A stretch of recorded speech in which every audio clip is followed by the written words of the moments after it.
A proud day for the Heath Hospital as well, I imagine. Well, it's weather time now, and what a day, Ruth. Wind, rain, and now sunshine. Well, I like to think that we give very generously, something for everyone. Take it back. No one left out. It's all very scrambled out there at the moment. Technically, another week or so of meteorological summer left, but it feels like autumn is already knocking on the door, doesn't it? And boy, did we know that when we woke up this morning. We had a storm.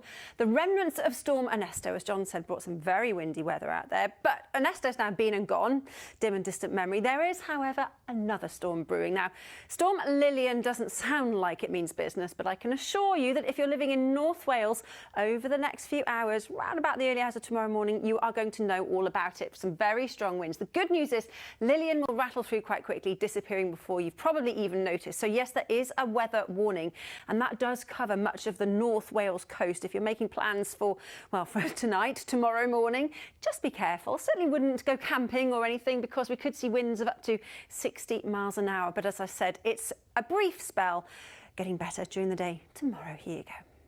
Although on a positive, strong winds and dry weather, good for getting your washing on the line. It'll dry like a shot, let me tell you. Assuming it doesn't blow away. If washing's the only positive, we're in trouble. Well, I think this picture pretty much sums up the story out there. It might be dry and sunny wherever you are at the moment, but I'm afraid it's not going to last. The wind's already picking up the pace, and you can see, well, this is Storm Lilian, and Storm Lilian will really make its presence felt over the next few hours. Very heavy rain, particularly over the hills and mountains, but it's the winds that we're really keeping an eye on. Strong everywhere, but we've got a warning that comes into force during the early hours of tomorrow morning. And this warning area, as I've been saying, covers coastal areas. So if you're camping, just be careful. We could see some very strong and possibly disruptive winds. Temperatures tonight, though, remaining, well, I know, probably not even worth mentioning, but generally mild, not dropping much below 13 or 14 Celsius in many areas. So there you go, that's the positive bit. So it's certainly going to be a blustery start then to tomorrow morning. But the good news is Lilian will disappear through quite quickly.